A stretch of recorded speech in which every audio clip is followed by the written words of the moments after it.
جو میں نے تم پر ارزانی فرمائی، اور خصوصاً یہ کہ میں نے تمہیں اس زمانے کے تمام لوگوں پر فضیلت عطا کی۔ اور اس دن سے ڈرو جب کوئی جان کسی دوسری جان کی جگہ کوئی بدلہ نہ دے سکے گی، اور نہ اس کی طرف سے اپنے آپ کو چھڑانے کے لیے کوئی معاوضہ قبول کیا جائے گا، اور نہ اس کو اذن الہی کے بغیر کوئی سفارشی فائدہ پہنچا سکے گی، اور نہ امر الہی کے خلاف انہیں کوئی مدد دی جا سکے گی۔ اور وہ وقت یاد کرو جب ابراہیم علیہ السلام کو ان کے رب نے کئی باتوں میں آزمایا تو انہوں نے وہ پوری کر دیں۔ اس پر اللہ نے فرمایا میں تمہیں لوگوں کا پیشوا بناؤں گا۔ انہوں نے عرض کیا کیا میری اولاد میں سے بھی؟ ارشاد ہوا ہاں، مگر میرا وعدہ ظالموں کو نہیں پہنچتا۔ اور یاد کرو جب ہم نے اس گھر خانہ کعبہ کو لوگوں کے لیے رجوع اور اجتماع کا مرکز اور جائے امن بنا دیا، اور حکم دیا کہ ابراہیم علیہ السلام کے کھڑے ہونے کی جگہ کو مقام نماز بنا لو، اور ہم نے ابراہیم اور اسماعیل علیہ السلام کو تاکید فرمائی کہ میرے گھر کو طواف کرنے والوں اور اعتکاف کرنے والوں اور رکوع و سجود کرنے والوں کے لیے پاک صاف کر دو۔ اور جب ابراہیم علیہ السلام نے عرض کیا اے میرے رب اسے امن والا شہر بنا دے اور اس کے باشندوں کو طرح طرح کے پھلوں سے نواز، یعنی ان لوگوں کو جو ان میں سے اللہ پر اور یوم آخرت پر ایمان لائے، اللہ نے فرمایا اور جو کوئی کفر کرے گا اس کو بھی زندگی کی تھوڑی مدت کے لیے فائدہ پہنچاؤں گا، پھر اسے اس کے کفر کے باعث دوزخ کے عذاب کی طرف جانے پر مجبور کر دوں گا، اور وہ بہت ہی بری جگہ ہے۔ اور یاد کرو جب ابراہیم اور اسماعیل علیہ السلام خانہ کعبہ کی بنیادیں اٹھا رہے تھے تو دونوں دعا کر رہے تھے کہ اے ہمارے رب تو ہم سے یہ خدمت قبول فرما لے، بے شک تو خوب سننے والا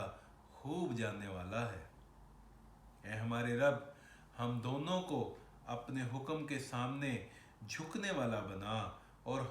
ہماری اولاد سے بھی ایک امت کو خاص اپنا تابع فرمان بنا، اور ہمیں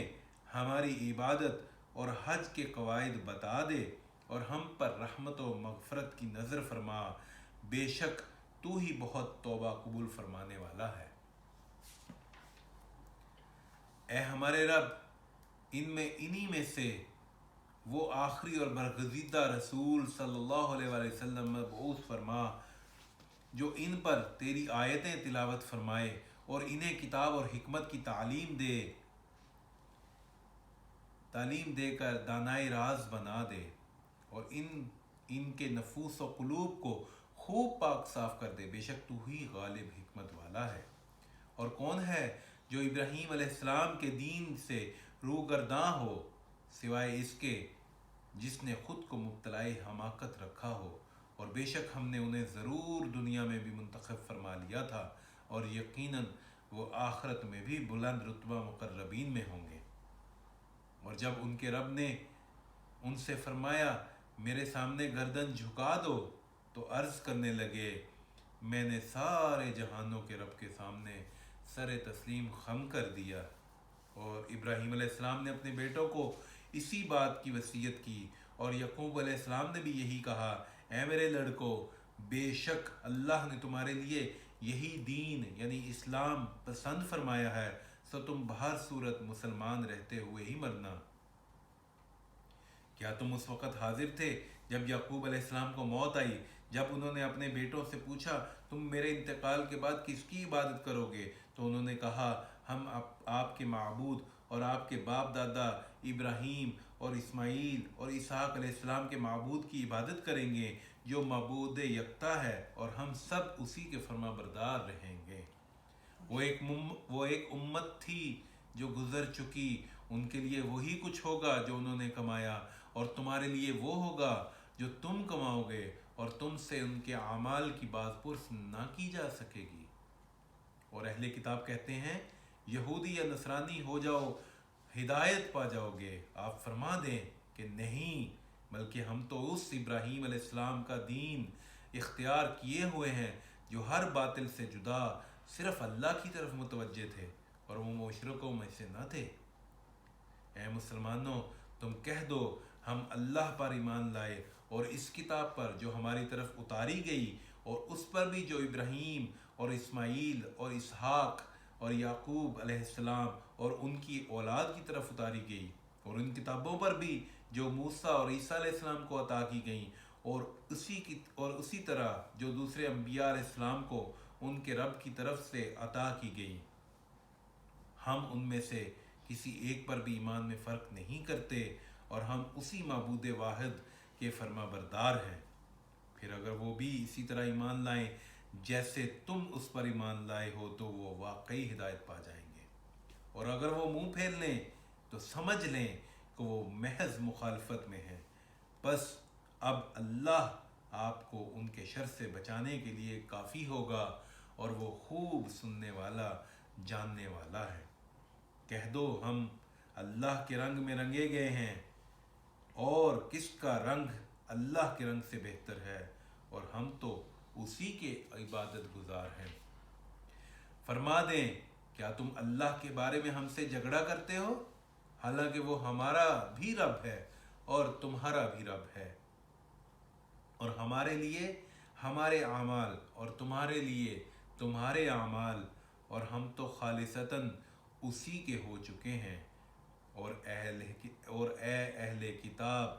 کیا تم یہ کہتے ہو کہ ابراہیم اور اسماعیل اور اسحاق اور یعقوب علیہ السلام اور ان کے بیٹے یہودی یا نصرانی تھے؟ فرما دیں کیا تم زیادہ جانتے ہو، یا اللہ اور اس سے بڑھ کر ظالم کون ہوگا؟ جو اس گواہی کو چھپائے جو اس کے پاس اللہ کی طرف سے کتاب میں موجود ہیں، اور اللہ تمہارے کاموں سے بے خبر نہیں ہے۔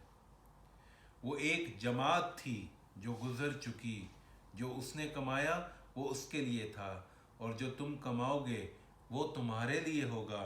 اور تم سے ان کے اعمال کی نسبت نہیں پوچھا جائے گا۔ آج ہم نے سورہ البقرہ کی آیت نمبر 109 سے 141 141 تک قرآن پاک کا ترجمہ کیا عرفان القرآن سے، اور پہلا پارہ آج ختم ہو گیا ہمارا۔ اللہ تعالی ہمیں قرآن پاک کے فیوض و برکات حاصل کرنے کی توفیق عطا فرمائے۔ وما علینا الا البلاغ۔ السلام علیکم ورحمۃ اللہ وبرکاتہ۔